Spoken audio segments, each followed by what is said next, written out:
Hello, everyone. Welcome to episode 15 of the Atlas Project. Tonight, we're going to discuss part 2, chapter 5, Account Overdrawn. I'm Ben Bayer, and with me, as usual, is Greg Salmieri. I'll start with just a little bit of pre-show business tonight about some upcoming announcements that you should know about. First of all, as promised, we do plan on doing a supplemental episode concerning the topic of sex, which is big in the last chapter, especially when Francisco gave a speech on the matter, and continues to be of some relevance throughout the rest of the book. And we're going to do that on this coming Saturday, December 23rd. It will happen at a different time than usual, especially because it's during the weekend, noon Pacific time or 3 p.m. Eastern. So stay tuned for that. I won't be there for that episode, but Greg is going to have some special guests, and I think it should be very interesting. Because we do have Christmas coming up, we are going to be taking a week off for what would ordinarily be our Tuesday broadcast on December 26th.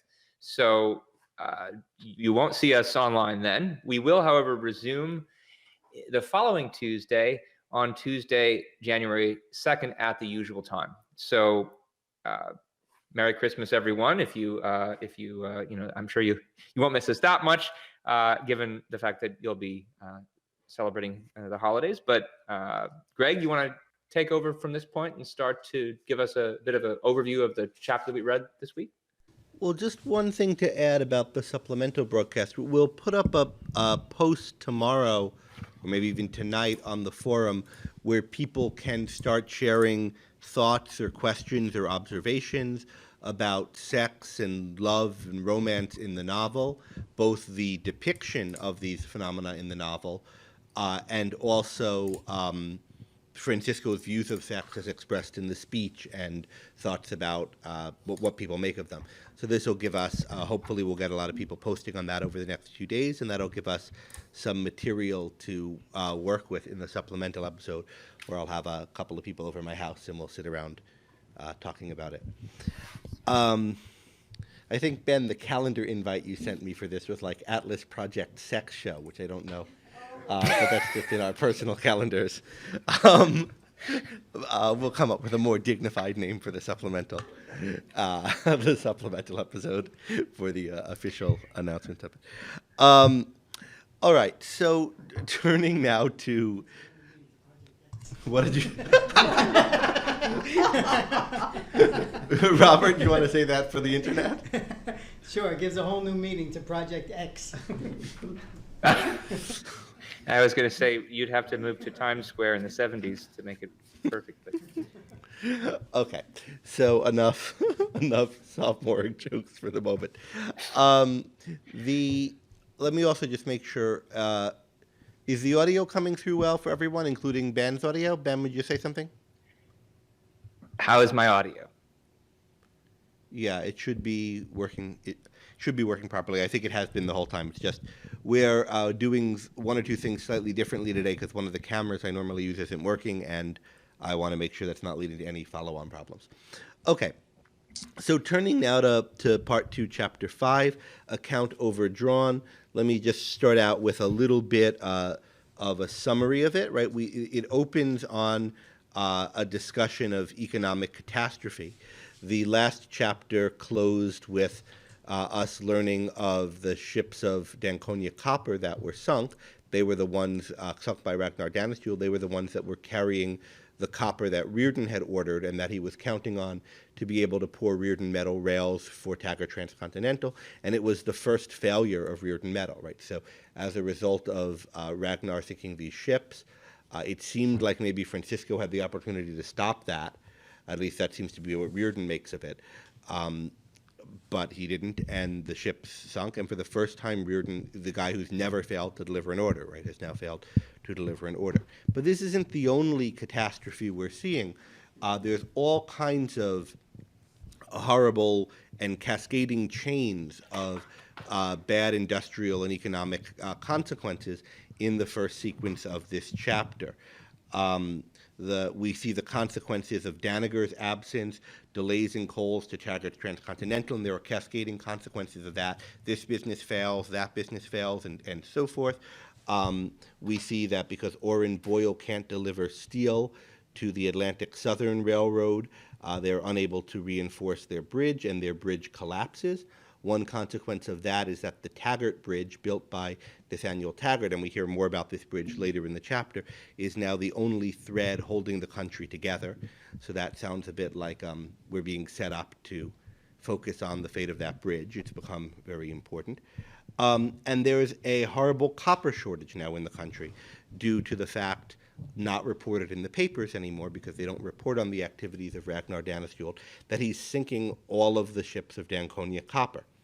And we're starting to see the impacts of that on New York. And one of the impacts is that you can't get electrical appliances anymore to save copper wire. They've made it illegal for elevators to go above a certain floor, for there to be electricity above a certain floor. A few businesses like Taggart Transcontinental have exceptions, right? But the tops of the city have been cut off. So this is all what we see in the first sequence of the chapter. After this, we go to the Board of Directors meeting, the Board of Directors of Taggart Transcontinental. And there's a meeting, which we'll discuss more in shortly, where they decide to close the John Galt line. Coming out of the meeting, Dagny encounters Francisco, and there's a scene where the two of them have a discussion. We'll come back to that scene later and discuss it in some detail. After this, we cut to the last run of the John Galt line. Dagny and Reardon have gone to Colorado for that, and we get Dagny's reflections as she's walking around, particularly through Marshville, that is the place which had been the home of Marsh Electronics. And from there, we cut to a sequence where we follow Lily and Reardon for a while. We have her having lunch with Jim, and then a scene in which she discovers that Dagny is Hank's mistress and confronts Hank about it. So that's the kind of shape of the chapter. And we want to start in talking about the chapter, not with a particular scene, but in talking about a sort of theme in the chapter, you can call it. I want to start by talking about causality in the chapter, where one of the things I think we're seeing is we're being pushed to view wider and wider causal chains at this point in the novel. And this is being telegraphed to us by this sequence at the beginning. We're saying nobody traced what happened after this and what happened after that. We're getting all of these economic consequences. So let's do that a little bit ourselves in this chapter and beyond the chapter. And we can start with the question of why is this winter that's being described in the chapter so deadly? Thoughts on this? Locally or elsewhere? Yeah, Robert? Well, it's the first winter with energy collapse, basically. The coal is hanging by a thread, copper, all the things that make industrial society livable, enjoyable. One by one, they're going by the wayside. So even the way she describes it as, storm used to be a minor inconvenience in the past, but now people feel like that has the right of way. So I think it's brilliant the way that she shows collapse of industrial society and all the things that it depends on, just in this introductory scene. Good. So the previous winter, right, was the winter that we learned about through Stadler's memory of it. And there was an oil shortage. But the oil shortage was dealt with by people suffered, and Stadler was cold in his office, but people weren't dying from it, or at least not many. That wasn't what was stressed, and people were switching to coal. But now the coal, Danager's gone. He was the most reliable supplier of coal. We're seeing Danager's cousin, who's taken over the plant, is not doing a very good job. There's not a reliable coal supply. And Greg. Because of that, yeah, Ben. Not only that, but I don't know if you all noticed this, but it's turning out that they can't really just rely on coal as they had hoped that they might, because the reason that the Danager coal the reason the mines fail the second time is because they don't have lubricating oil, which I presume is because they can't get any oil. So it's not like these different sources of energy are independent of each other. And the lack of in this copper advanced wire, economy. and the lack of copper wire means that they have trouble with electricity, whether it's generated by coal or by any of these other means, by coal or by oil.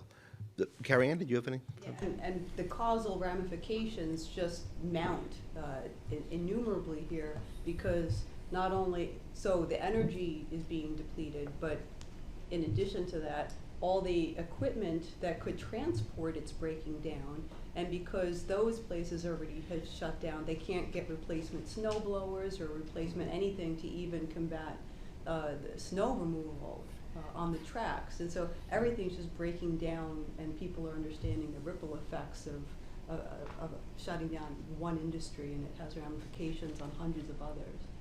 And meanwhile, And the food. anti-Colorado regulations are Yeah. catching up with them. Yeah. Because those are still left in place, but it means the trains can't shift enough cargo. And or food. The food's rotting. Right. So several ways in which the anti-Colorado regulations are catching up with them. They're not able to shift trains to where they need to go to deal with the limited traffic cargo they have, but also all the people they've lost from Colorado are particularly relevant to carry in the point you made about the equipment that's breaking down. Let me just quote. The last of the trucks made by Lawrence Hammond broke down on the frozen grades of the mountain highways when they were trying to, save people. The best of the airplanes once made by Dwight Sanders were sent out, but never reached Winston Station. They were worn past the stage of fighting a storm. So the consequences of having lost all these industrialists we are now seeing, both in the lack of coal and the lack of oil, that's Daniger and Wyatt, but also now the various machinery and equipment, which if they had enough fuel, or they can use what fuel they have to run, they are, that's wearing out, and they don't have replacements. Yeah, Greg, Pooja made a comment at this point where, the name of the chapter is Account Overdrawn, and we're going to talk this evening about a number of different accounts, literal and figurative, that are overdrawn in this chapter. But this is one of the first ones. She says, among the accounts overdrawn are industries, businesses, railroads, skilled workers, machines and tools, energy supply, a certain standard of living, people's ability to tackle a harsh winter, etc. Even Dagny's and Reardon's enthusiasm for the future, she points out. I think in Can't hear you. There you particular, go. thinking of these at a concrete level, so there's a more metaphorical accounts of their enthusiasm, but there's, how many planes do they have? How many trucks do they have? These accounts, if you like, our stockpile of these items were stocked up by Hammond, by Sanders, our stock of coal by Daniger and so forth, and now we've been making withdrawals on it, and the people who were making deposits into that account are gone, or at least reliably making deposits into it. And so even in this kind of physical or direct sense of what our stock is of things, we're losing it. And then there's this more metaphysical or spiritual sense. Does anyone, while we're talking about the title of the chapter, because it's directly relevant here, we've seen this phrase, which is the title of the chapter, Account Overdrawn, one significant time before in the novel. Does anyone know where it was? Or online? Yeah, this was a good catch, Greg. Speech. It's in the money speech, Will says. Yeah. So here's the passage. Marked account overdrawn. Paper is a check drawn by legal looters upon an account which is not theirs. So paper money. Upon the virtue of the victims. Watch for the day when it bounces, marked account overdrawn. So this chapter is the day when it bounces, or where at least the beginning of the day when it bounces, marked account overdrawn. And the account is the virtue of the victims. Well, Hammond, Sanders, in a more significant, in a more obvious and direct way, Daniger and Wyatt were victims of policies we saw earlier. They have now disappeared from the world. We don't know what's happened to all of them. But we've already had the idea that wealth is a product of virtue, money is a product of virtue. Now their virtue is gone, therefore these material items aren't being replenished. And though people still have plenty of paper money, there's less for it to buy. You can't buy safety in a world where there aren't trucks to clear the snow. And Ben, you had stressed, and I think Robert also, what were you when we were talking before, the issue of feeling like intruders into nature and our control over nature being gone as a result of that. Yeah, well, so if you remember back in the part of the beginning of the part one, chapter one that you were referencing before with Stadler, Stadler's complaining about this in terms of the constant intrusion of accidents of nature. And you definitely see more of these intrusions. I mean, they're ubiquitous. They finally get to the point of affecting New York, for one thing. I don't think this has happened before, both in terms of the snow sweeping down the streets, but also the skyscrapers being cut down. Though this raises the question of whether is this just an accident of nature? I mean, obviously, there's something completely uncontrollable about the weather. And you see various parties trying to make a lot of that point. They say these are acts of God. We couldn't help it. It was the weather. That can't be controlled. But, you know, for the reasons that you've now mentioned, there's a serious question of whether this really is something that couldn't be controlled. As you mentioned, a lot of it is a result of the fact that these people have quit. So they could have helped it, the people who quit. And of course, they're quitting for a reason. So anyone who contributed to, you know, giving them cause to quit may have some responsibility here. And if you look at the actual failures of the various businesses that have these cascading effects, so there's 2 failures of Danaher Coal and 1 failure of Warren Boyle and his steel. Well, the first problem is that Danaher wants to reduce the number of hours or the number of days worked, actually both. It wants to lower the workday down to 6 hours to boost morale for his workers. This isn't a result of the weather. That leads to a delay in delivery of coal. And then he also ends up giving that coal to the Bureau of Global Relief. Second one we talked about already was the lubricating oil, but of course that's a result of Wyatt's having quit. And then the third with Boyle, there's a question of what exactly his motive is, whether it's really to help the needy people of Germany or to help out his friend in the at the People's State in the Ministry of Supply. But again, that's whichever way, it does seem to be his decision. And so there's a lot of, it seems like there's some man-made responsibility to go around. And I think there's a lot that this chapter has to say about the issue of responsibility. And I'm going to come back to that from time to time tonight.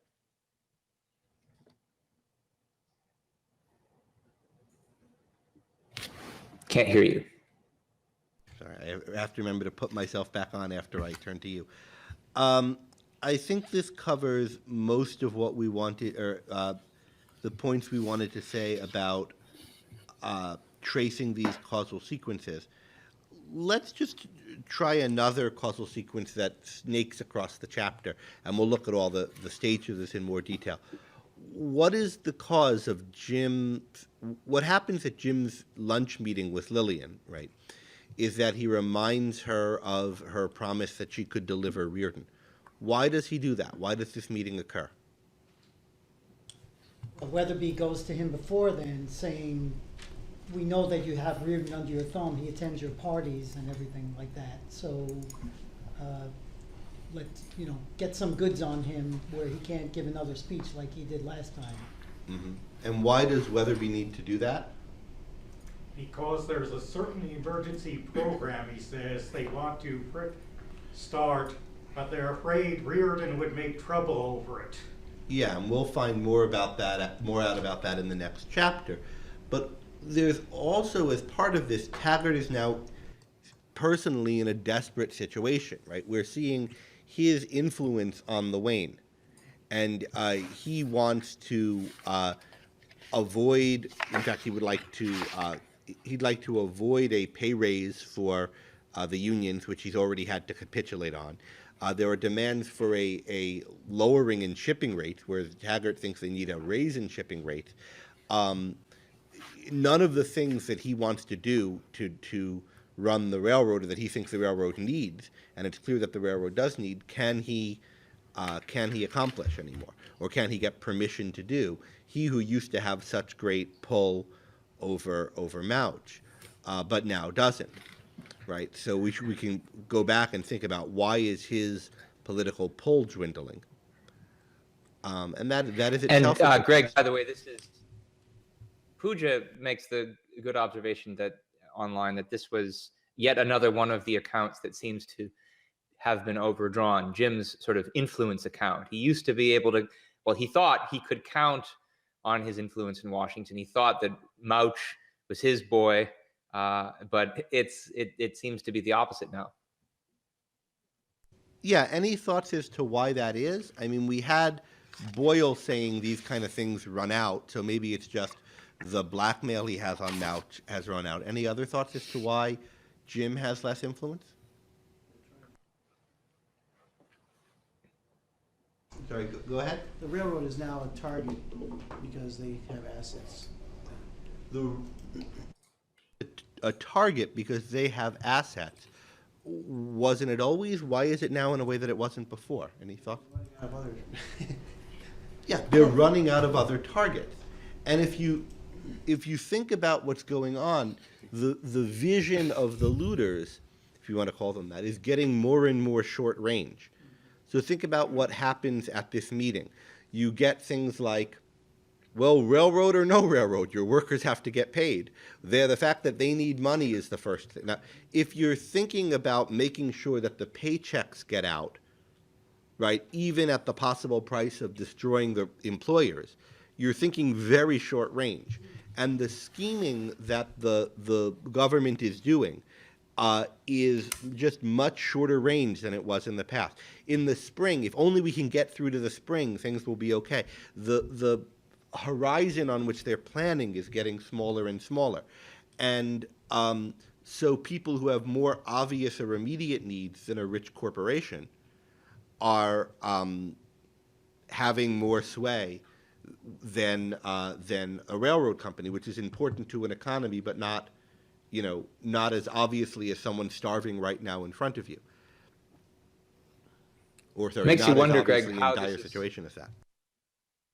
It makes you wonder how this is all going to end if the range of the focus keeps narrowing further and further down. What will it look like when it gets to be, in effect, the immediate moment that they're concerned with? And we'll just have to wait and see what happens about that. But I was also going to add that it's interesting to think about the kind of mental gymnastics that the various players have to go through as they go through this narrowing of mental range. Because one of the things that Jim is worried about in this board meeting that we're about to discuss is, and he doesn't even want a name for himself, that this is what he's worried about, which is another issue, but is that suddenly Weatherby and apparently Mouch are now thinking about the needs of these workers and the shippers and unions in terms of the public welfare. And Jim has always been able to claim that he represented the public welfare. Now it looks like this title is about to be transferred. And that seems to also be part of what's moving Mouch, though it's interesting how he conceptualizes it, because he says, think about all the votes, persons that these unions represent. And so, the public interest, c'est moi, is what Mouch is, as James Taggart had been saying it before. Yeah, and part of that is just the idea that in this kind of a situation, who's able to hold the title of the public is going to shift from time to time. But another part of it is as the time horizon grows smaller and smaller, it's going to shift in a certain direction towards whoever's, most immediately hungry or starving. And already at the beginning, it was pretty narrow. These aren't people who are thinking in terms of very long scales. Yeah, Robert. Yeah, the other thing that is a big factor in that discussion and throughout the chapter is the idea of sacrifice, that nobody's questioning sacrifice, whether the people's state of Germany or here, when they talk about the workers and Jim, you should be ready to sacrifice, right? Or Wesley will sacrifice, and once that word is brought into the discussion, nobody questions it. Yeah, so somebody has to make the idea that somebody has to be making a sacrifice, and there's no questioning of the moral rightness of that, other than Reardon, right, who has questioned it, but not part of this. Yeah, Will. Yeah. Something which appears very suggestive is that the people they're now afraid of are called things like Buzzy and Tinky and Chick. It suggests something about the kind of people who are now becoming the public. Yeah. And and are getting the power that's draining away from the Taggarts and Boyles. Mm-hmm. I was going to say, it's not just a matter of who's hungrier, Greg. It's also a matter of who's the loudest and the most violent in attracting attention to their hunger, in effect. So there's an issue of who's most ruthless and who's most able to claim that they're representing a kind of immediate direct need. I think both of those things are there. Now, Francisco has warned, right, that what you should expect to see in a society like this is wealth and power shifting to more and more nakedly hoodlum-like characters, right? And perhaps names like Tinky and Buzzy are indices of that. I think one has to have a sense of the slang of the time to know if it is, but that's my suspicion as well. I think we'll see clearer indications of this kind of a trend as we go on. Yeah, that's when Francisco says their loot becomes the magnet for other looters who get it from them as they got it. Then the race goes not to the ablest at production, but to those most ruthless at brutality. Yeah, the murderer wins over the pickpocket. Robert's adding. Okay, so let's move on to what we've already been talking about a little bit by implication here, we've already been talking a little bit about, which is the board meeting scene. The board of Taggart Transcontinental that now has this character who we've mentioned, Clem Weatherby, who's an observer from Washington who's sitting in on the board meeting. It's not clear in exactly what capacity, but it becomes pretty clear that he's in a position because he's Mouch's delegate or representative, and Mouch has power to block any decision basically the board wants to make. So they're hamstrung and really in his clutches. Ben, you had some thoughts on this, the kind of power dynamics issue in the board. Yeah, well, I mentioned before that it was when Taggart was worrying about how this title of the public was being transferred. He doesn't quite admit it to himself in those terms. The way that it comes out is the terror was his struggle against an unadmitted thought that he himself had been the public for so long, and he's worried about its being transferred. And this unadmitted thought of his, I think, is one of the first of many unadmitted thoughts by many different parties throughout this chapter. And I thought this would be interesting to discuss because I also think it connects to the issue of responsibility that I raised before. So what were some, here's just a question for everybody. What are some other unadmitted thoughts, both for the other members of the board, perhaps, but maybe other characters in the chapter as well? What are other cases where somebody sees a thought about to enter their mind, as it was for James here, and before it does fully enter, they kind of shut it out? Now, Robert. There's a when bunch. When Dagny speaks up, they all look at her and then they avert their eyes as soon as she names a fact that they've all been evading. good, and the looking at her is the involuntary response of That's hearing right. an unexpected sound, but the looking away is a decision, right? Other examples? Actually, Greg, before anyone says anything about that, I hear an echo. On that very example that Robert just mentioned, Pooja made an interesting comment about that early online, where Dagny senses when they do this that they have a kind of resentment for her and not for Weatherby, even though it's Weatherby who's in effect the bearer of bad news.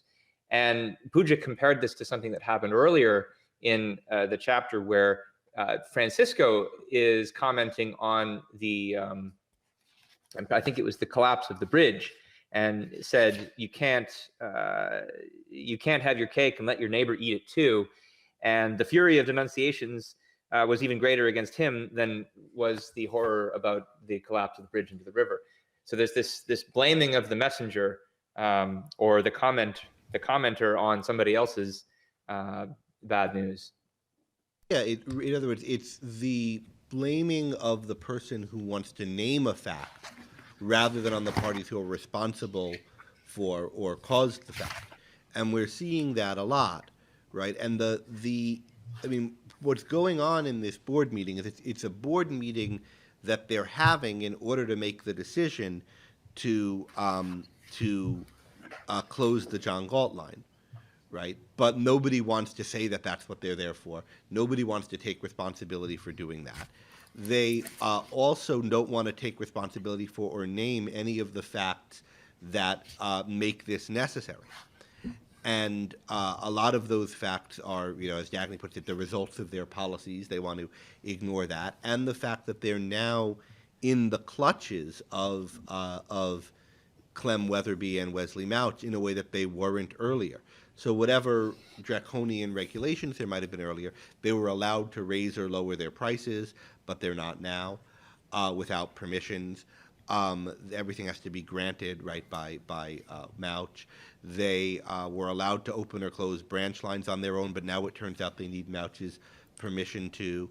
And where he doesn't have direct regulatory authority to do it, in a few cases, there's the fact that the government now owns well over half of the bonds, which are on this moratorium that they granted, and they can call in that, cancel that moratorium and request payment immediately, which would bankrupt the company. So it's the extent to which they're in the clutches of this power and why is part of what they're trying to avoid naming.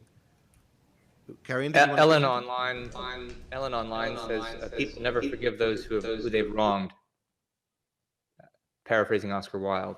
That seems apt. Did you want more examples of the other thing that you asked about, people refusing to think? One of them is definitely Lillian, and one might be Dagny. The one with Lillian is after she tries to demand that Hank give up Dagny, and he refuses. And the text says, he saw the look of a peculiar panic growing in her eyes. It was not the look of understanding, but of a ferocious refusal to understand, as if she wanted to turn the violence of her emotion into a fog screen. That's definitely a refusal to understand. And Dagny, I'm not sure, when she's listening to Francisco talk about a Senor d'Anconia, and Dagny said, for one moment she wondered whether she had known what she had meant to him, but the moment ended in an invisible shudder. She would not believe that the past 12 years could allow the things she was hearing to be possible. This was the new trap, she thought. So that's a bit more ambivalent as to whether she shuts down thinking a certain line of thought because she's afraid. Well, she's certainly...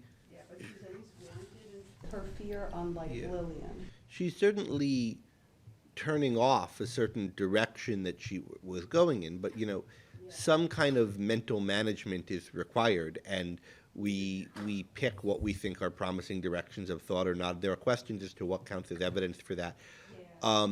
So there are two questions: is she right to do this, and is it reasonable?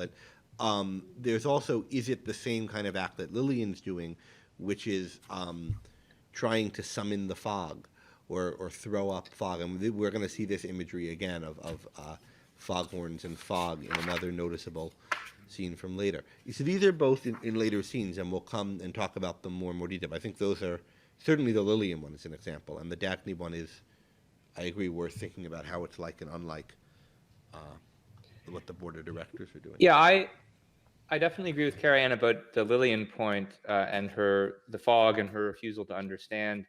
By the way, that phrase, the refusal to understand, comes up earlier in the chapter as well, when they're in Marshville and she's describing the way some of the people who've never looked beyond the span of a week are screaming in terror at their circumstance, but it's the terror, not the fear that comes from not the fear that comes from understanding, but from the refusal to understand. So that comes up again. But there's also still a fair amount of this that we haven't talked about in the board meeting itself, and I wonder if anyone has more to say about that. Other major facts that the board doesn't want to name, and the way in which they dismiss these is a variety of ways in which they do this, or ways in which they change the subject or evade the question. But did anybody notice any of these others?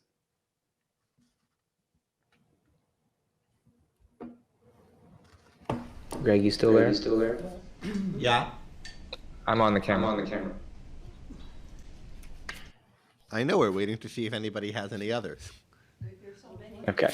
Well, one is when Weatherby tells Taggart, you don't want the government to tell you how to run your railroad, right? That's all he's been doing, and no one's questioning that. Dagny is purposely staying quiet. She knows it, but that's definitely one example where they're not naming. He's naming a fact that they're doing, and no one is acknowledging that, as if it's not happening already. Yeah, good That's point. a good one, And Robert. And the way that it comes up specifically, I think, is he says, you wouldn't want us to think you can't do your job. And he says, no, I haven't said that. Interestingly, when the same question comes up, when the board asks Dagny whether she can solve this problem, she says, I can't do this job. You wouldn't want us to think you're unable to do the job. I am unable to do it, she says. So she doesn't dodge that question, refuse to name the fact in the way that Taggart does. so, yeah, there's a lot being evaded or not faced at this meeting. And in particular, there are just a lot of things the board of directors doesn't want to name. They don't know what Weatherby's role is there, and they don't want to know. What they're seeing is whether he'll exercise the power of naming certain facts, and he does. So he's somebody who's naming things, right? And by naming them, exerting a sort of power over them. And then Dagny names unpleasant facts, and they try to avoid it. They're also trying to evade responsibility, right? They don't want to be the ones making the decision that has to be made. They don't want to state a fact firmly. They don't want anything that will commit them to anything. And this is what really Dagny notices about them, and what most troubles her about them, right? The board of directors, they're non-absolute, they're wishy-washy, they're trying to be in the middle of every road. They won't, it's their decision that they want to close this line, but they're not going to make it. They're trying to trick her into making it or stating it. When she refuses, thanks, man. When she refuses, there's all kinds of discussion back and forth, and it seems to me, and well, you might think, somebody might say, and a lot of hemming and hawing where eventually somebody says, and so I move the John Galt line be shut down, and it's decided. And this is this idea of the board of directors, Francisco puts it later, men who are afraid to hold an unqualified opinion about the weather. This is, a really significant. Dagny has a kind of level of disgust or reaction. Well, just what are thoughts on Dagny's reaction to this, to the board of directors, what they represent to her, what their character is? Pooja says they don't want to find out why Weatherby's at the meeting. I mentioned, we mentioned that earlier, but you guys might be a second or two delayed behind us. Yes, Harry points out that we'd seen this kind of evasion earlier on on the stopped train in Chapter 1. Now we're seeing it all the way at the head of the organization. Now we have some indication that it's been at the head of the organization all along, because Jim has always been acting like this. But now we're seeing it pervasively and on a major decision, and there's nothing Dagny can do about it. Yeah, Robert. And So the other thing is, this is the same board, give or take one or two people, who voted for the San Sebastian mine to be built, and only gave her the position of vice president in charge of operations after the other guy couldn't do the job, knowing she could finish the Rio Norte. And when she gave them an ultimatum. That's right. So now we're finally actually seeing them in action, so Dagny has all this pent up skepticism about them, legitimately, but now we're seeing the concretes of how evasive they are. Yeah, we've seen that this board has been like this for some time by implication. Now we're seeing it directly. Also, you say it's the same board minus one or two people, and the people it's minus are the ones who were least like this, because they left over these earlier affairs. Ben? yeah, and when it comes to the question of big board level decisions, let's also not forget about another major account that's being overdrawn here, which is those bonds that Jim had gotten relief on the payment for, and now the government is basically saying, hey, we can make you start paying those anytime we want. And Dagny says, I knew you'd have to pay for those bonds one way or another. And it's at that point that the chairman of the board, again, tries to evade this question, saying, hey, we're just trying to deal with the practical reality of the moment.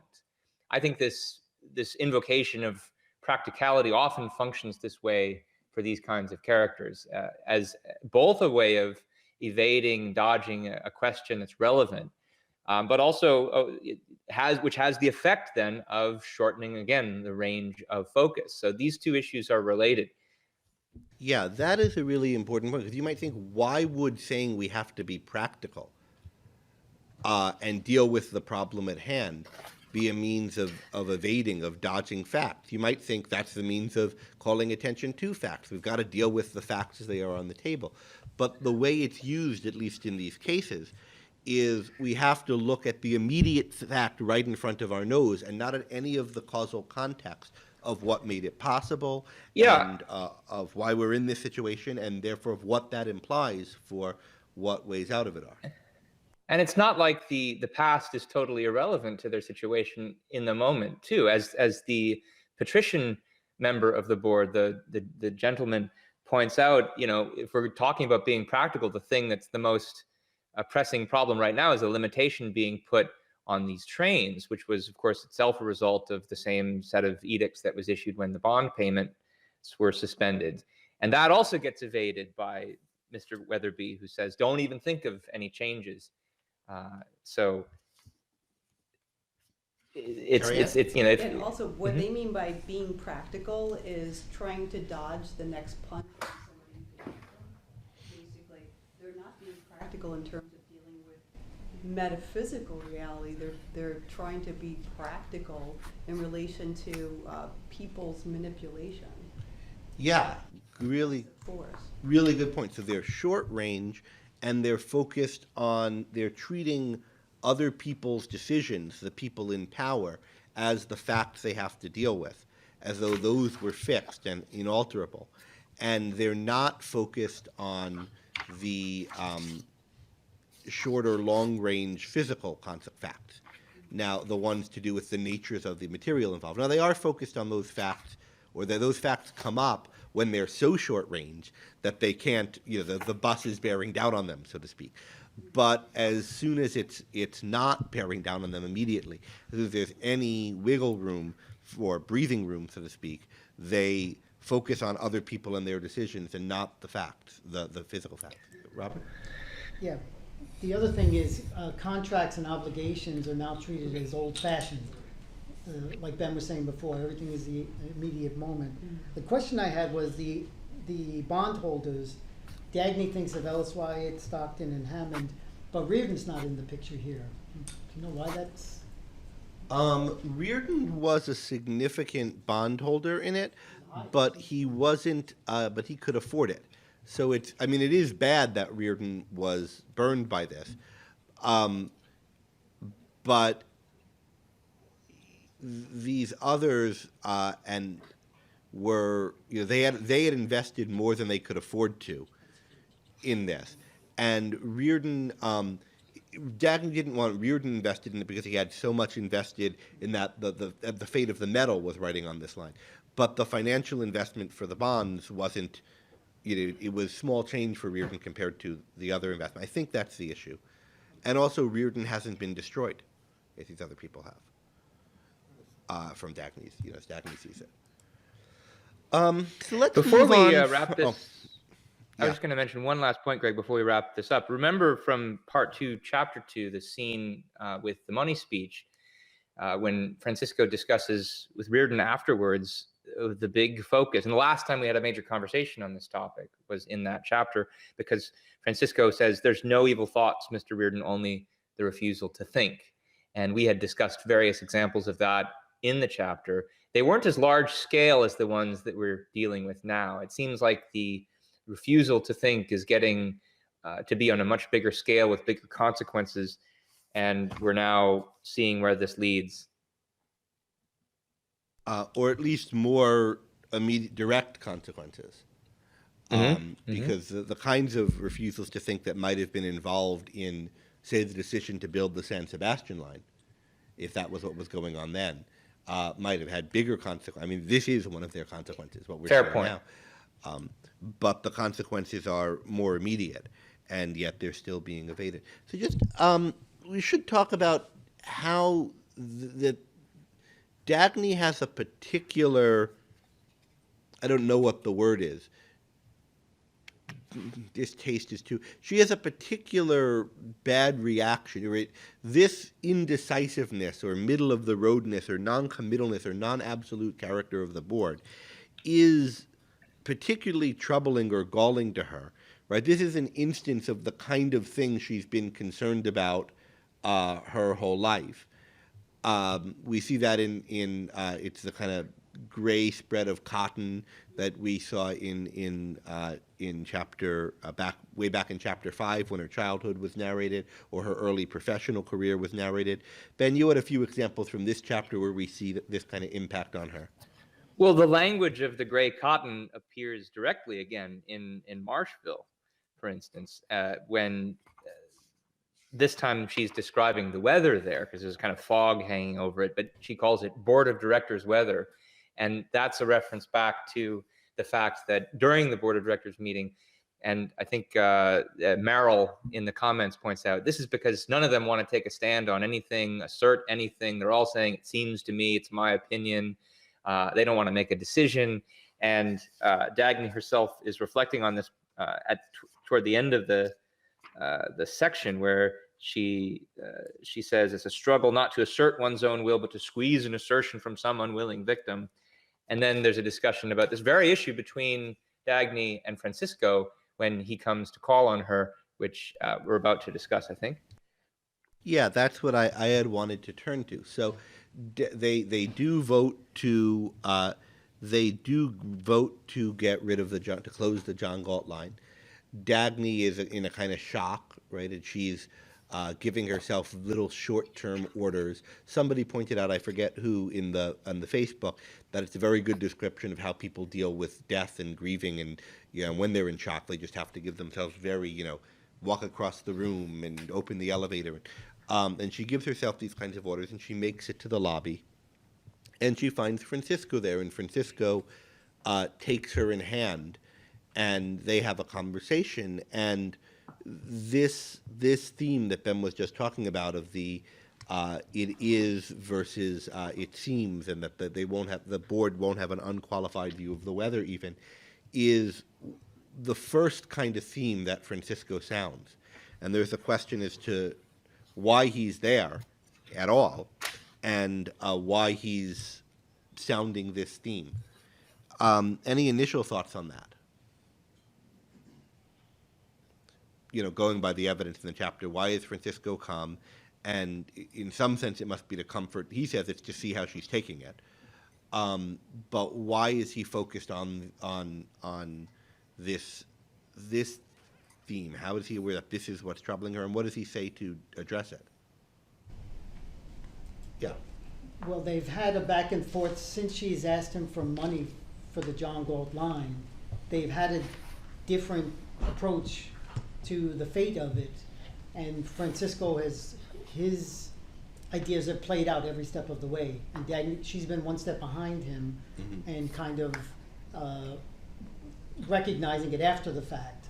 So yet again, he's here, but in a different sense.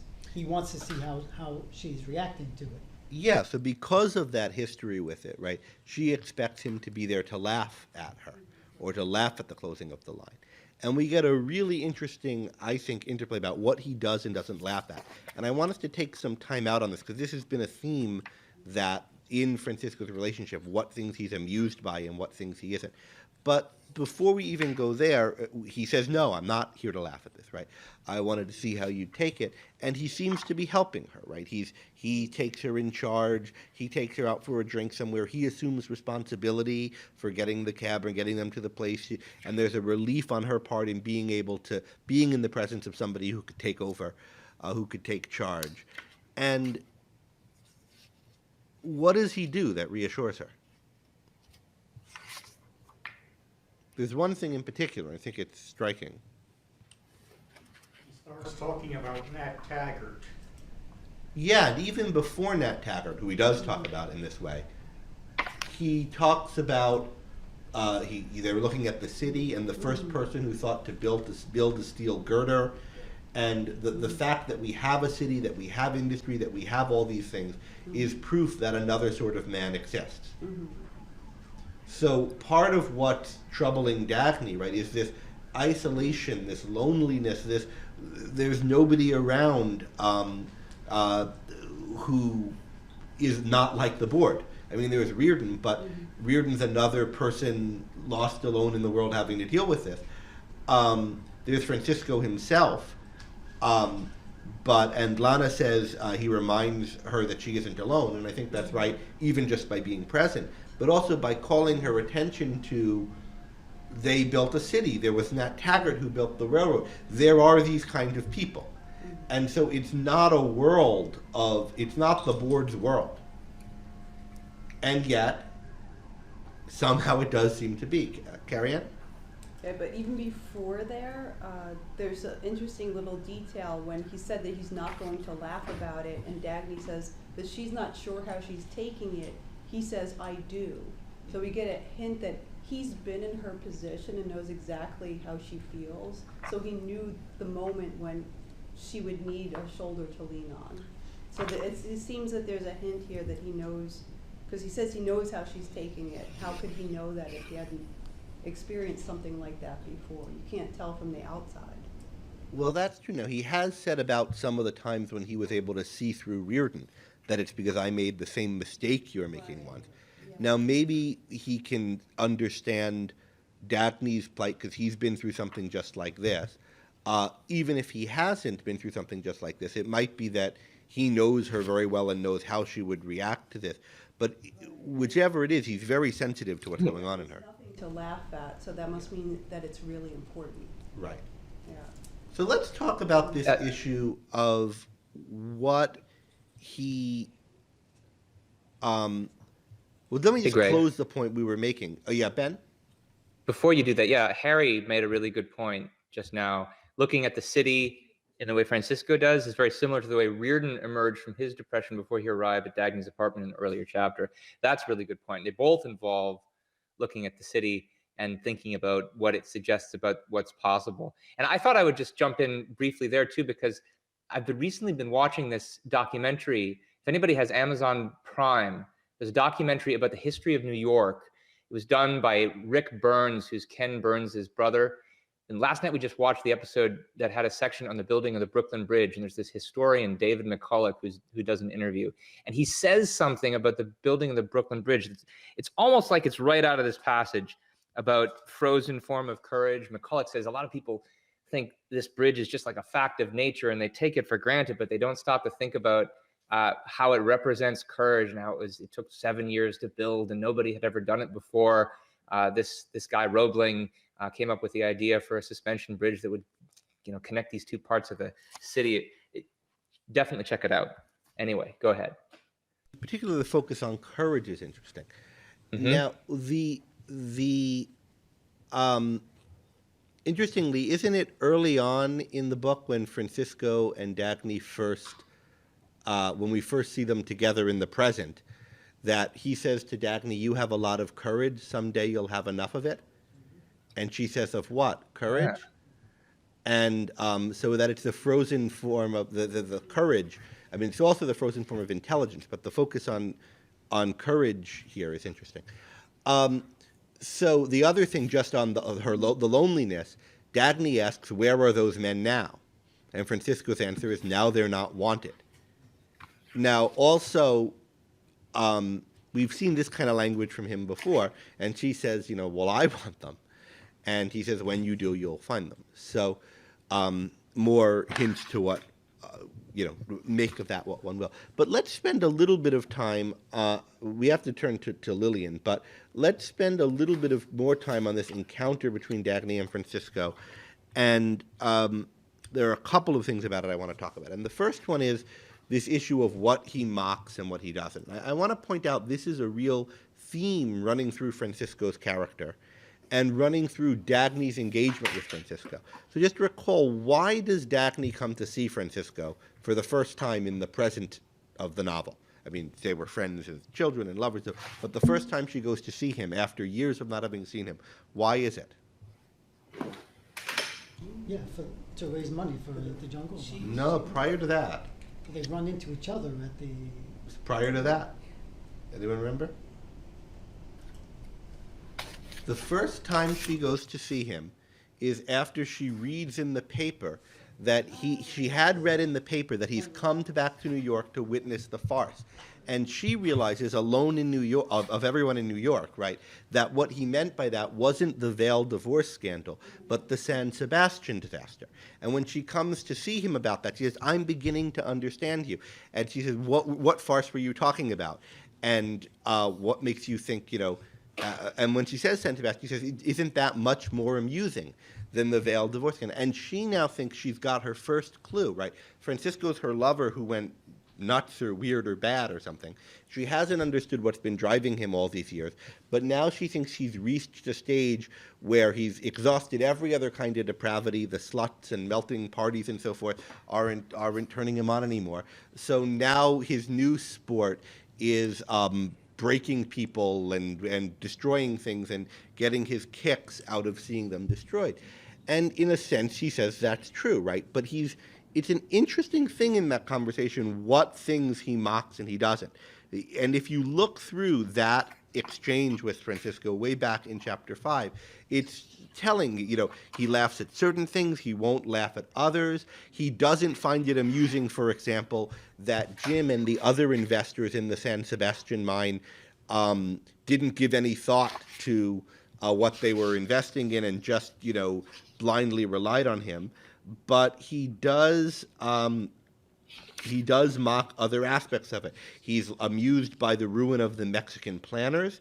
Oddly, he's even more amused at the fact that Ellis Wyatt is the one who's going to be wiped out next. That's the thing that really horrifies Dagny, right?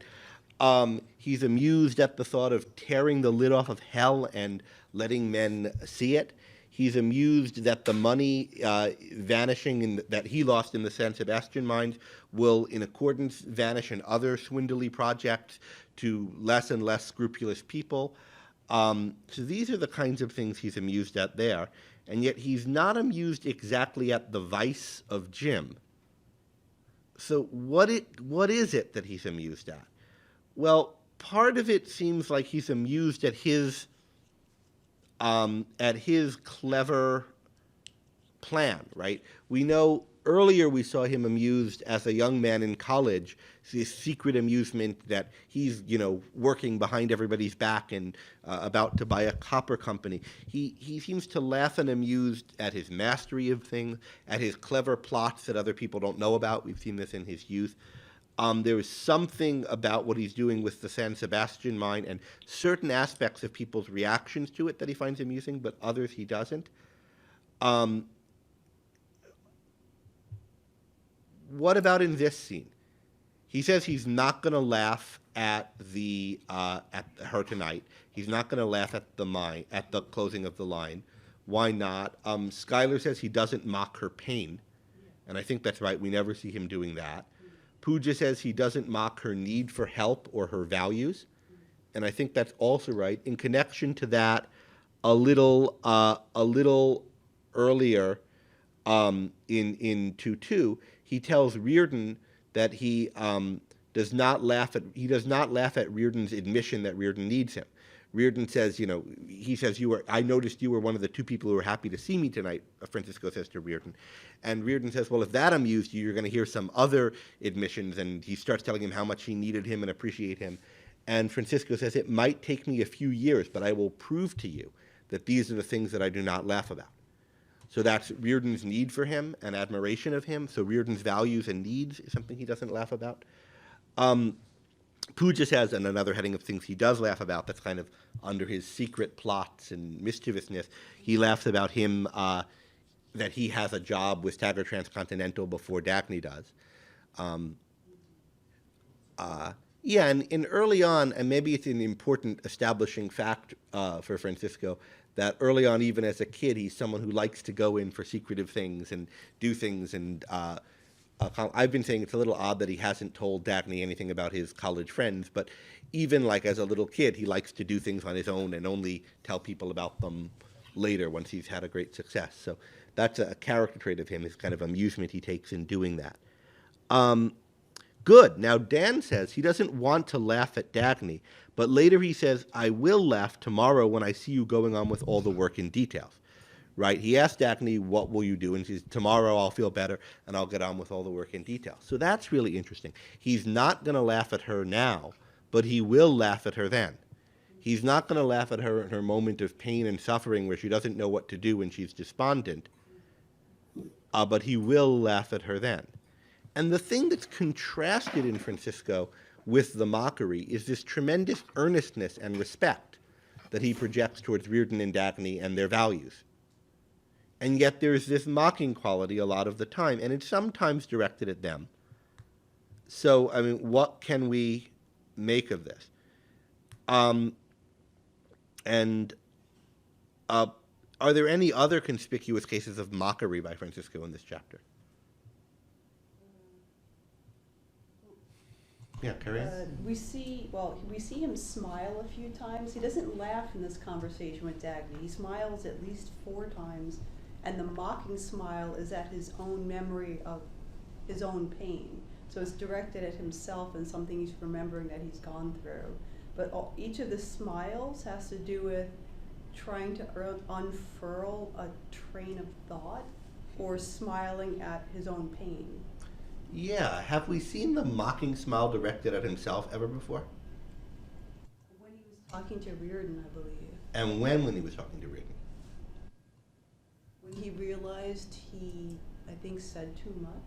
I'm trying to remember the exact line, I can't. So the exact time it was, to save time, I don't want to say, is after he gets back from the furnace breakout incident. Yes. Yeah. He has a look of pain mixed with mockery at himself. There's one other thing that we see in that scene with Reardon in Francisco's manner that we see again returning here. This kind of nervous, cautious attentiveness.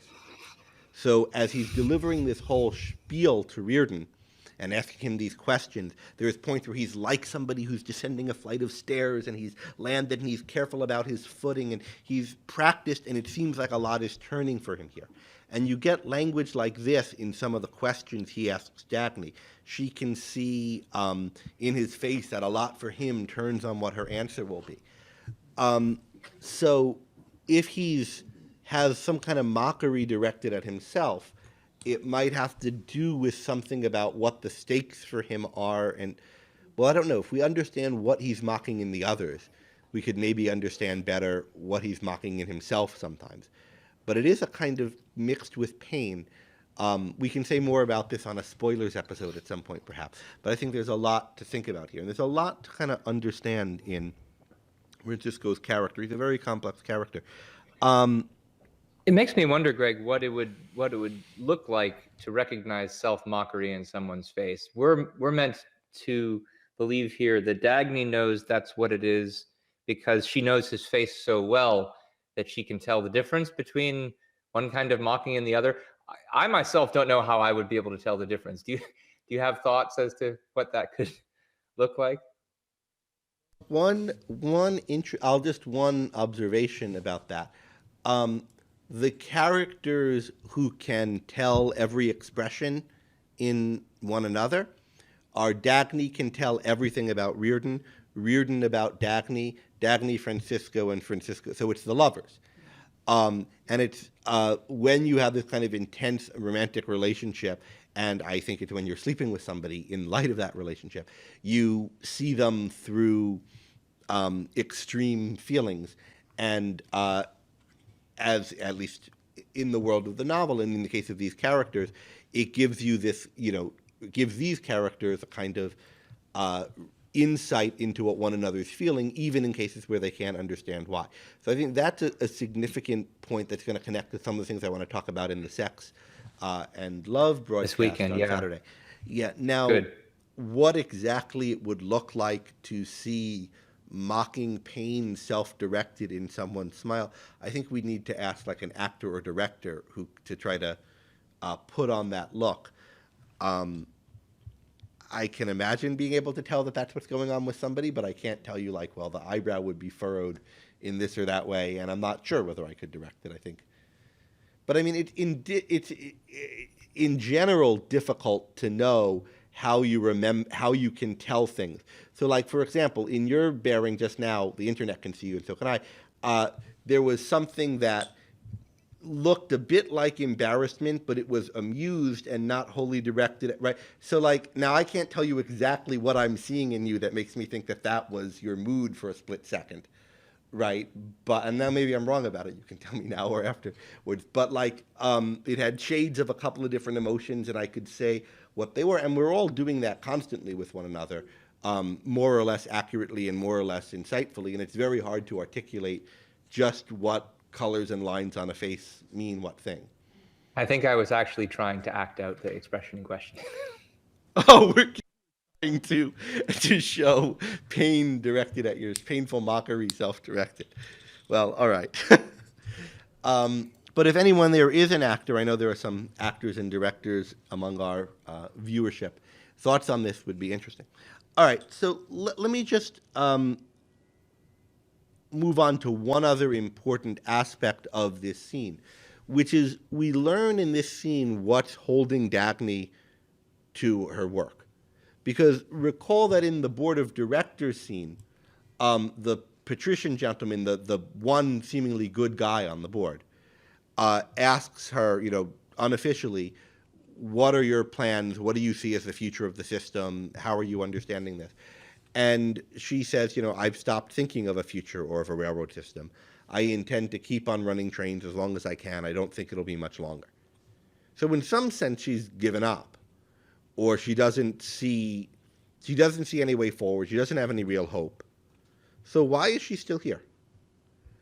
And she tells us, why,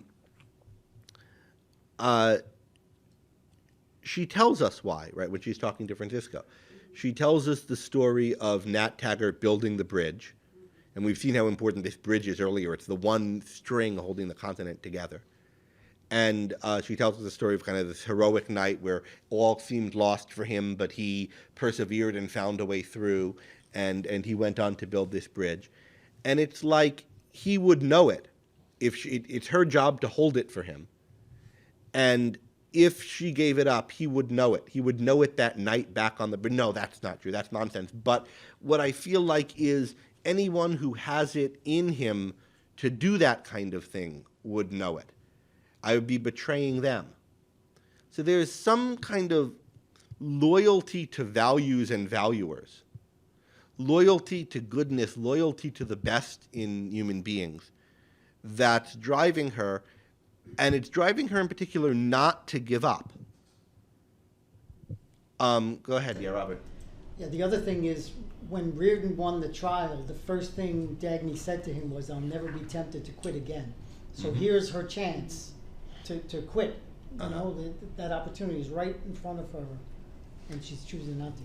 And part of what the Reardon thing shows is that there's a way forward, even when you might not think there is, which is also what the even when it might seem hopeless, which is also what the Nat Taggart episode seems to show. Now, Francisco has a different take on this, right? Francisco thinks you built the John Galt line for them. It had to end this way, and you're just persevering doing the same thing, which is in part maybe why he'll laugh at her when he sees her going on with it, right? But she thinks, no, I built the John Galt line for the people who gave up. They could have held out. You gave up. Ellis Wyatt gave up. All these other people gave up. We were all committed to this best in man, but they had too much and they couldn't take it anymore, and they gave up. I'm not going to, right? I'm going to take as much as I can bear. How much injustice in particular are you going to take, I think is what Francisco asks her. So that's, an important understanding what's keeping these characters ticking, and that's what's keeping her ticking. Greg, ahead, Pooja has remarked in the comments that what he's asking her here is pretty similar to what he had also asked Reardon about. What, every one of your girders has a limit it can take. What's yours? And furthermore, here we find out that she says she's built this for these productive people, though the way that she explains herself, it seems rather paradoxical. Why would you build something for people who don't hold out, who don't fight, and who give up? And Pooja also pointed out that Francisco had raised similar issue with Reardon when he had asked, what was your purpose? It was making money. Have you made any? No. Has it made your life easier? No. So we're getting kind of similar answers from both Reardon and Dagny, and both of them involve these paradoxes of sort. I don't think it's a paradox that she built it for the people who didn't give up, who gave up. I mean, she didn't build it for people so that they would give up, right? Right. She built it for people who she thought wouldn't give up, right. But alas, they did. It got to be too much for them. But so that's still the same issue is still there, though, because they have now given up. So why is she holding on, given that they have? And she still has a reason. She still thinks that there's still somebody else out there. For anybody in the world who knows what Nat felt on that night, right? Who could be like that, he's the one. But it is interesting that Reardon's reason for carrying on and Dagny's are somewhat different. I mean, they're both connected to a view of a better type of person, but for Dagny, it's a kind of loyalty to these people and to a vision of the world as belonging to these kinds of people. And so she's not going to give that world up. For Reardon, it's the fact that he's able to act and other people aren't, and the joy he takes in action, I think. We'll have to see how that plays out. But I do think one of the things that's coming out is here. Go ahead, Ben.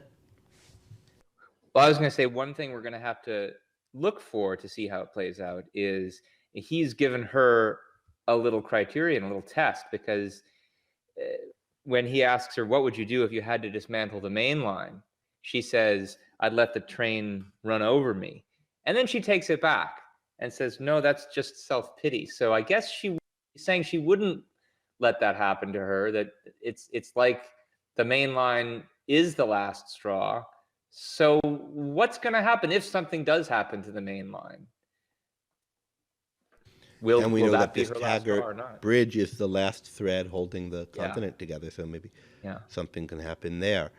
A few points coming up. So one thing to say is we're noticing a lot of parallels between this conversation between Francisco and Dagny and the earlier conversation between Francisco and Reardon.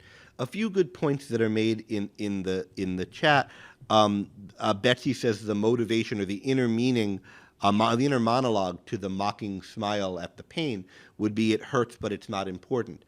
I think that's right, but I think there's another aspect to it. I mean, two other aspects to it, possibly. One is that Francisco laughs. We know from his childhood, and Pooja pointed this out on the Facebook discussion earlier, because he sees something greater. So in that sense, it hurts, but there's something greater beyond this, in comparison to which it's not important, which redeems it or makes it okay. I think that's right. I suspect also, though, that there's an element of he's laughing when he thinks people are making certain kinds of mistakes, because it's a mocking smile. It's a kind of mockery that's directed at others. At a certain point, Dagny sees it directed at her in her childhood for the first time. Go back and look for where that is.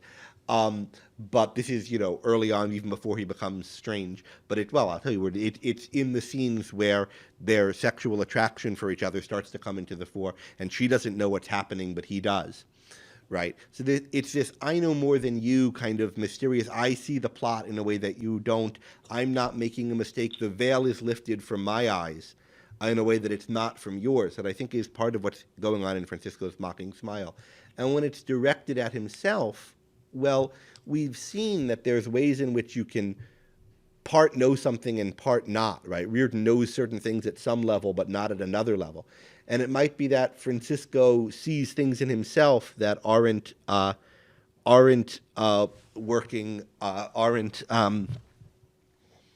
in line with his own understanding of it, and that are more like the people who he normally is more insightful than. So that's my read on some of what's going on when we see self-mockery in Francisco.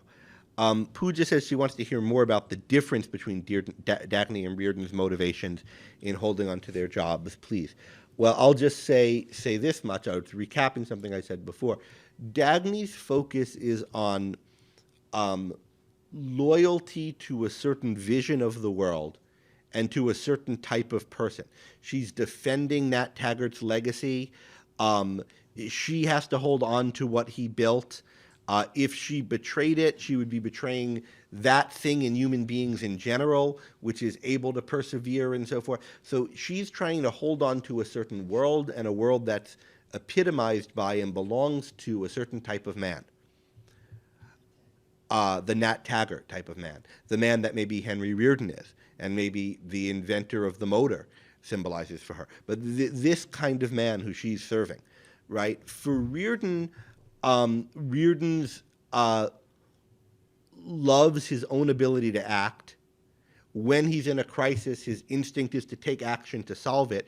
He sees that other people, the people who are his enemies, are helpless in crisis kind of situation, and he thinks that because of that, they won't be able to beat him. Things might be bad or look bad now, but he'll be able to find a way through. And he has evidence supporting that, right? He's figured out how to best them at his trial. He's figuring out more and more how to act, how to win. And he thinks he'll find a way through because he's the man of action. And he loves being the man of action and acting in this world. And so neither of them, they both have, they can understand and sympathize with and empathize with the people who have given up, have been broken by the world. But they've not been broken by it. They've not given up. And these are the reasons why. There's slightly different reasons in each case. Okay, so let's move on to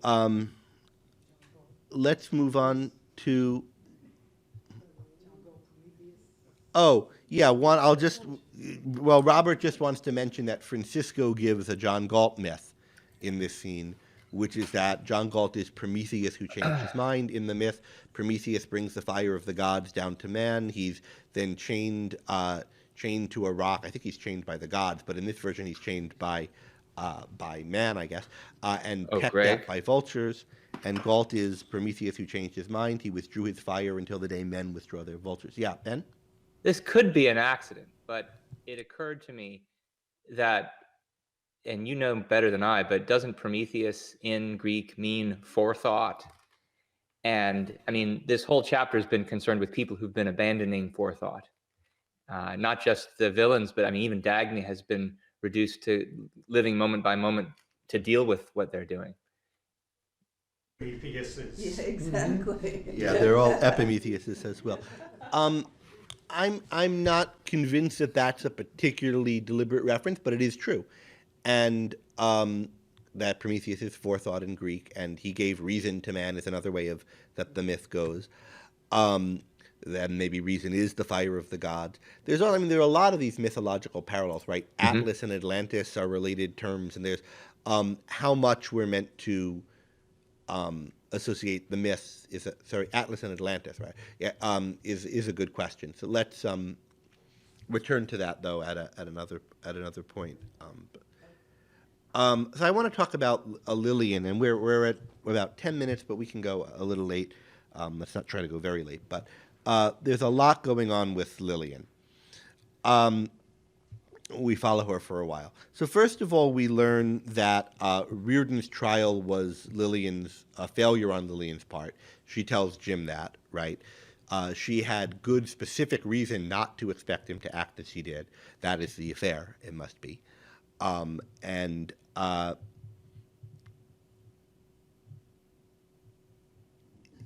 Jim asks her to, make good on her promise to deliver Reardon, and she says that. Also, one point, this is going out of order, but Ellen points out that Prometheus is the name of the hero in Anthem at the end of the story. It's the name he takes on for himself, and I think that's right. And I know that's right. And Jason Ryans made a really good point at one point that in every story Ayn Rand wrote after she started writing The Fountainhead. She started writing The Fountainhead. It took a long time, and during that period, she wrote Anthem and a few plays and Atlas Shrugged. Atlas Shrugged she wrote after she finished it. But in every or almost every story, there are several of them, there's a Prometheus reference, and some or all of the heroes of the story is a take on the Prometheus myth. And that's true of Anthem. It's true of Think Twice. Whether it's true of The Fountainhead, there is the guy who taught the man to light a fire, and was, yeah. I don't forget if Jason makes this point, or I think I make this point and attribute it to Jason in one of my essays in the Atlas book. But it's a really interesting point. So Prometheus is a symbol in lots of literature, right? There, Shelley has Prometheus unbound. There's all, and going back, of course, to Greek literature.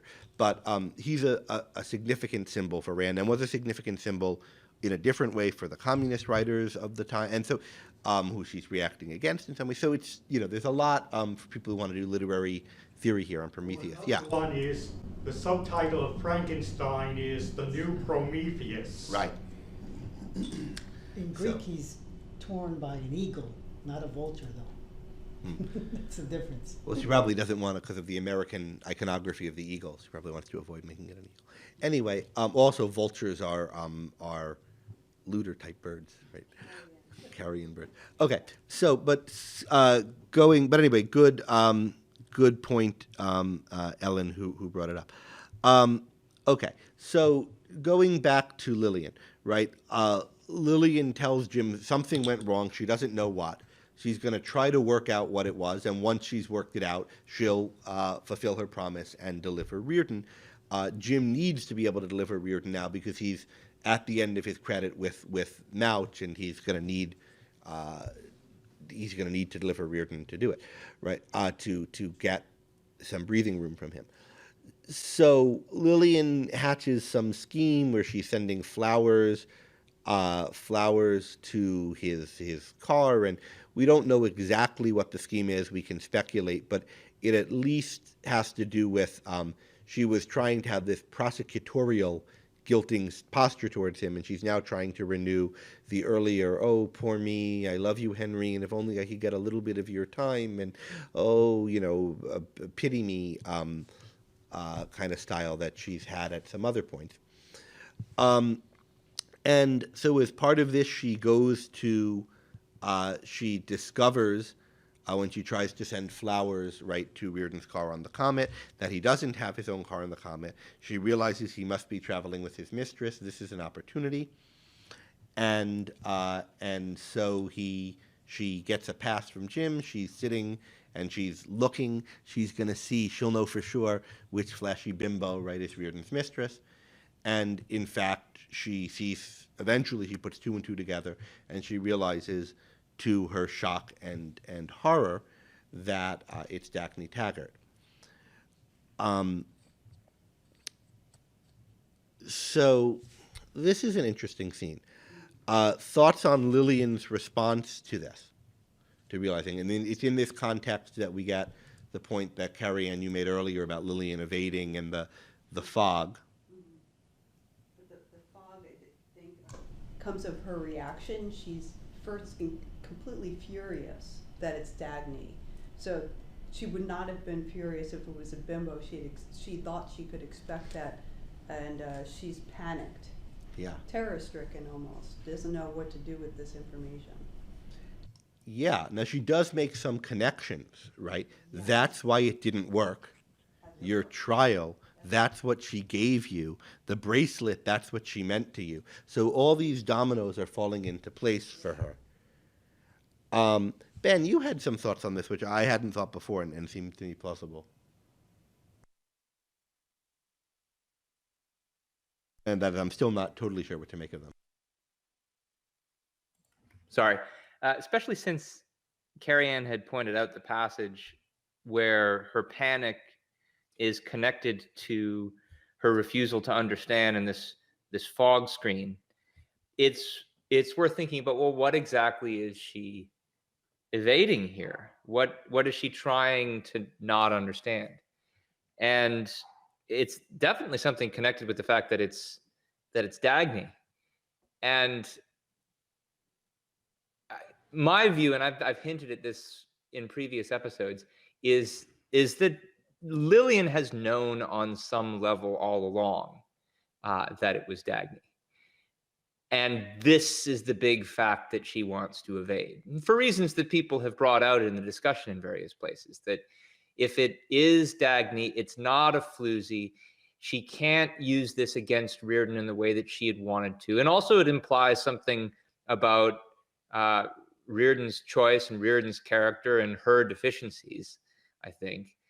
Way back in the chapter where they're at the wedding, the Cheryl's wedding, you reminded me, Greg, of the passage on page 400, actually, where Lillian's having a conversation with James, and the topic of Dagny comes up. Dagny Taggart was a person on whom she did not care to dwell. We're described, she's described as thinking or not thinking. So this, I think, explains a lot of her reaction, but now she's coming to terms with it fully, and she can't evade it anymore.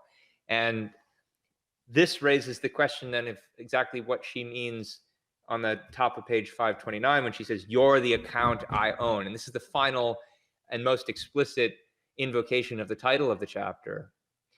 And she is certainly overdrawn on some kind of account and is doing it right now. Certainly she's taken Reardon for granted. She's taken certain assumptions about him for granted, assumptions about the kind of power that she has over him. And now she's finding that she doesn't, just the same way that James had overdrawn his account, various companies had overdrawn their account. It makes me wonder if part of the account here is like the amount that they can continue to evade, that, at a certain point they're confronted with the just brutal reality of the moment, and they might be able to evade other things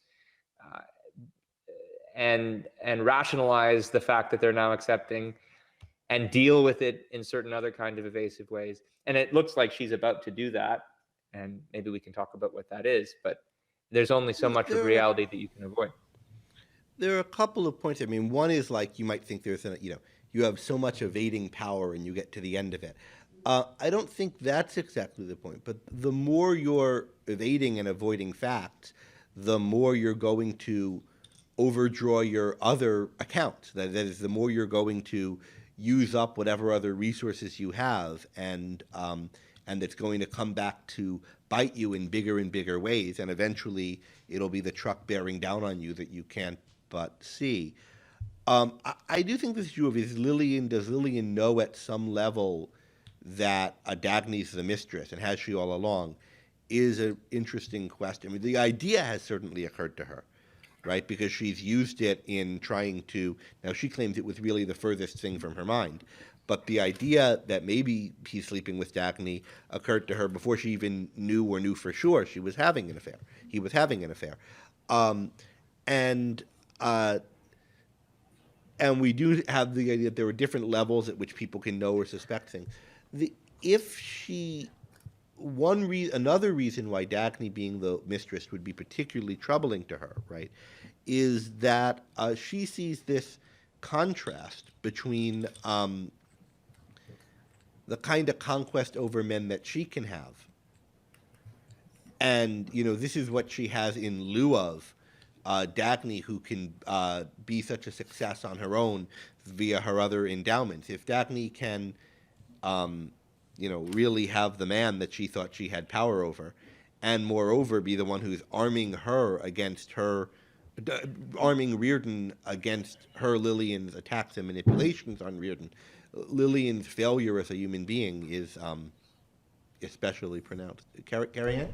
Yeah, I was gonna first underscore that point with a comment that part of also what she's trying to evade is if that's the kind of person that Reardon actually finds attractive, then by contrast, Lillian's deeply unattractive. How does she mesh? Because she's always comparing herself to other people. Yeah. So how is she deficient in relation to Dagny? So she's the more vaunted Dagny is, the lesser Lillian is, and she doesn't want to face those facts about herself. But I have a question actually about this passage. I was wondering what people thought. It's not made explicit, but both Lillian and Hank focus on what the bracelet means in relation to Dagny.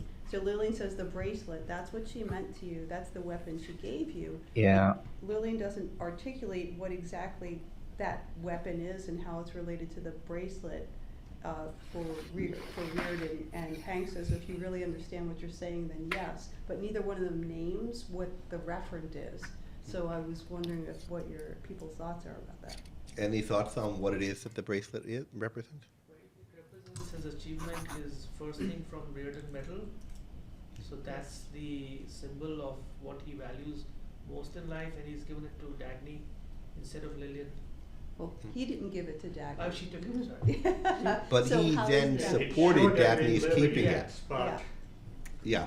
Well, it's, At the Francisco. after he pours it and he's walking home, he's thinking that this is for his wife. Mhm. It's the concept of a wife. Then when he realizes it's Lillian, his mood changes. So in fact, Dagny really is his wife, and that's who that was for. So it represents in some sense that she's playing the role of his wife, or a wife-like role. How is that a weapon? More deeply, though, and I think this is the relevant thing, it represents the spiritual appreciation of his career, right? We're talking about, Carrie Ann had asked, and then this point I do think went out to the internet, what it is that the bracelet represents. Lillian says that's the weapon she gave you, Dagny, to Hank. Hank agrees, but what is it? And we had some suggestions about it represented, his true wife, right? But I think that the thing underlying that, and it was why he wanted to give it to his true wife, is it represents the spiritual appreciation of his material achievement. So this is the culmination of his career, and at the point of culminating his career, he produces something that he wants to give to his wife, and this represents that, the idea which he says to Dagny at one point, that all the steel that I poured came back to me as gold, and I'm meant to be able to enjoy it and to shape it into something, and it represents his wanting to integrate his work into his life and enjoy the products of his work, and to be appreciated for that, and to be able to appreciate that himself. And Dagny is the one through whom he's found that, right? He's found a home for the first time in her home. He's found love for the first time. He's found a bond over values, and that reinforced his values. And it's really two people who've given him that, Dagny and Francisco, in different ways. But and notice that Lillian was touchy about Francisco earlier, right? When she saw him talking to Francisco, and then Francisco precipitates the stock market crash, she's trying to get him to badmouth Francisco, and he says, "Do you mind if we not talk about it?" But Dagny's, of course, a bigger threat. Harry puts it, she's positive about his ability. Yeah. And it's spiritually appreciating his ability. And that's what part of what he wanted from the person of his wife, the wife that he imagined having that didn't. A relationship for him that would represent what his work means and what the world means to him. And think about how Dagny, what Dagny wanted out of her relationship in part one, right? The one emotional response she hasn't had yet is to find a consciousness like her own that would be the meaning of her world as she would be of his, and this emotional response to this consciousness would hold as their sum all of her other values and the meaning of all her other values to her. And that's a paraphrase of the language. It's pretty close, but it might not be the exact quote. And that, I think, also is what Reardon wants out of his wife. And Lillian's sure not it. Dagny does seem to be it, or nearly it, to her, to him. Now, Dagny, in that scene in part one, when she was having this thought, was thinking, no, not Reardon, not Francisco. Now, that was before she had been with Reardon. Maybe now that she's been with him, she now thinks of Reardon as the one, although a sign that she doesn't is when she's with Francisco, she's very aware of his body under his clothes, and she still can see every aspect or trace of it.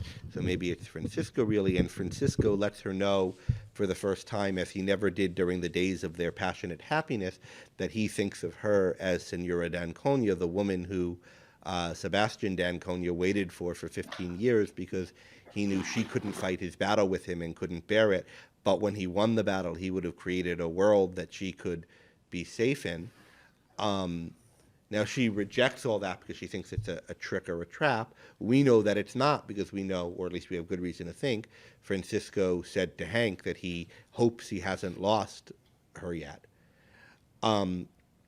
So that's all interesting context. Okay.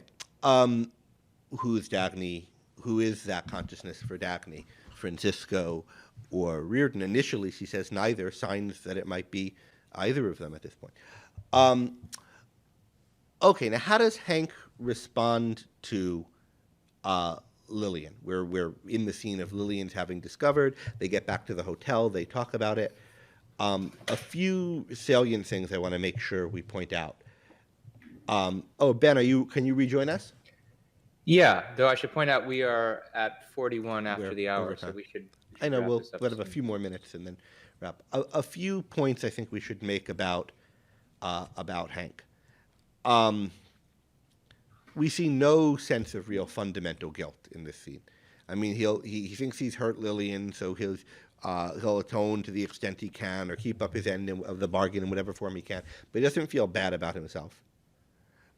He certainly doesn't feel bad about it being Dagny. He's kind of thinks it's weird that she's not happy about it. In fact, the contrast between the two of them to him is really striking, right? Which one is damning which? And recognizing that I used to talk this way that Lillian's talking, and that's disgusting and despicable, the ugliness of something that had once been his own belief. He thinks about what both of them were like while they were having sex, and that Lillian is like this, frigid thing that has no passion for anything.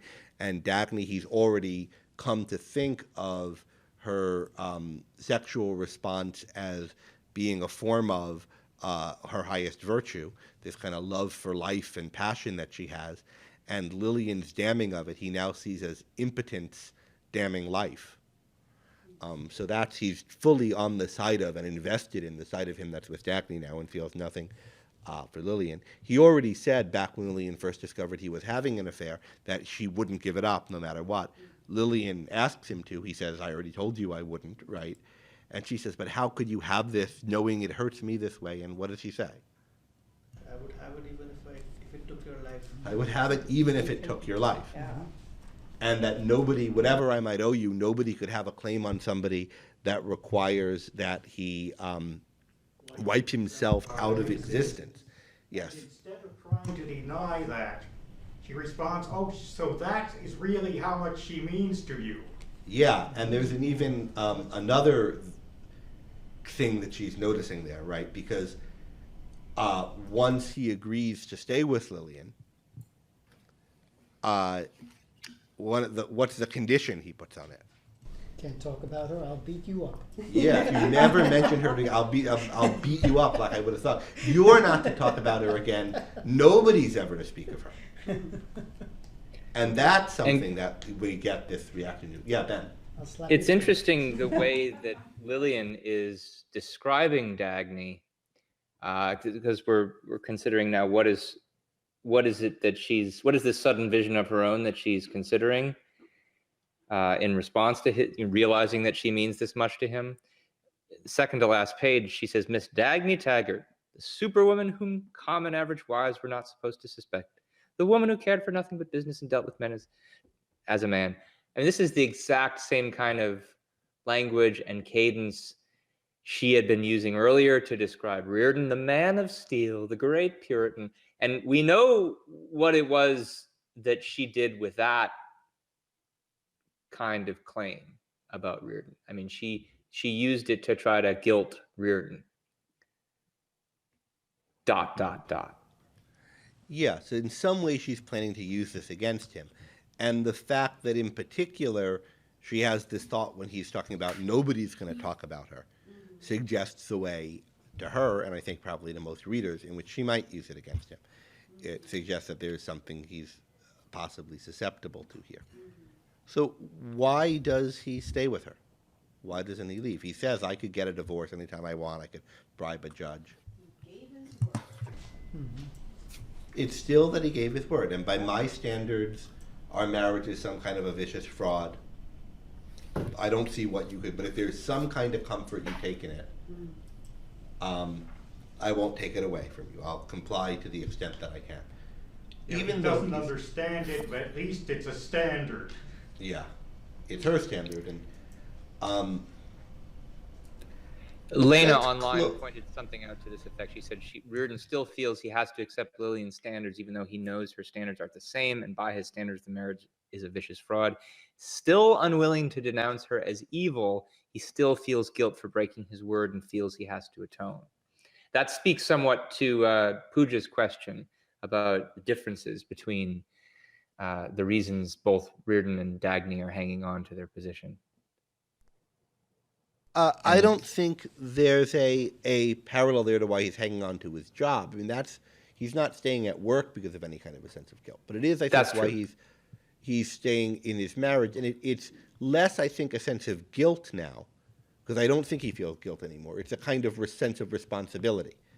Through a mistake or whatever, I made this situation and I've hurt this person and I've undertaken a certain responsibility and I fulfill my obligations. And I can't fulfill this obligation in the sense of loving her and whatever, but I should, do what I can. I've had to break this contract and I don't feel guilty about it, but I do feel like I owe her whatever kind of restitution or recompense is possible for me to give.